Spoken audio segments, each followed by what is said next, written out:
Nairobi, June 26, 2025.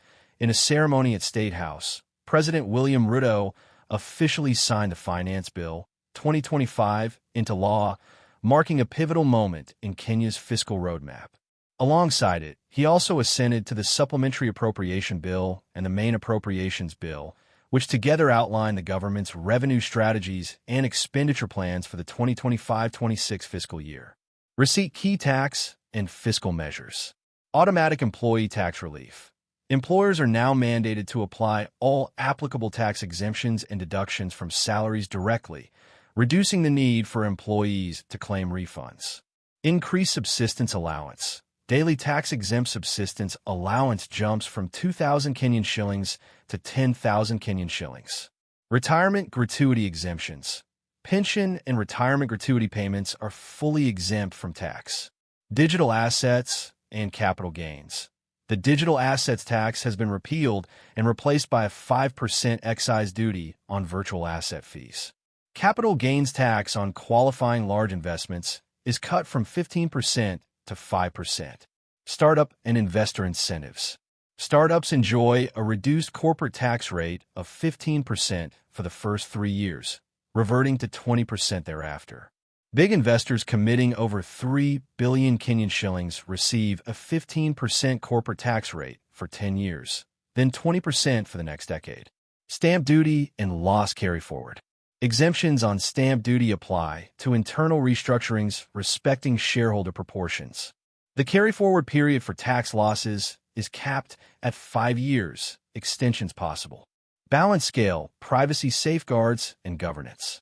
Parliament removed provisions that would have granted the Kenya Revenue Authority, KRA, unrestricted access to taxpayers' personal data, responding to public and privacy rights concerns.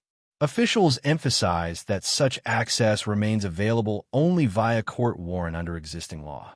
Building construction, budget, and spending. Appropriations framework. Recurrent spending, KSH 1.8 trillion. Development projects, KSH 744 billion. Funding sources include 1.88 trillion Kenyan shillings from the Consolidated Fund, plus 672 billion Kenyan shillings from internally generated revenue by MDAs. Sectoral allocations. Agriculture receives 47.6 billion Kenyan shillings, including fertilizer subsidies and coffee reforms. Education, 658.4 billion Kenyan shillings. Health, 133.4 billion Kenyan shillings for universal health coverage. Infrastructure, 217.3 billion Kenyan shillings for roads and bridges, and 62.8 billion Kenyan shillings for energy projects. Shield, context, and policy direction.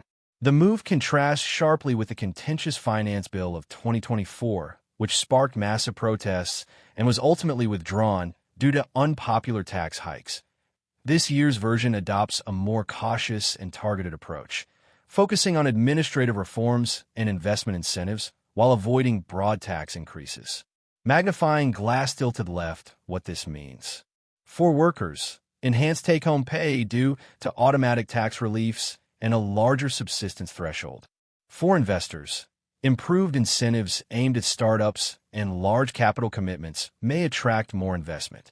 For privacy-conscious citizens, the government's retreat from granting the KRA sweeping data access is a clear victory for privacy and civil liberty advocates.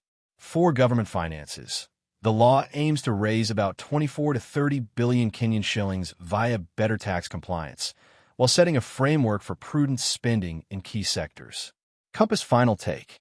President Ruto's signing of the Finance Bill 2025 strikes a balance between revenue needs and citizen welfare.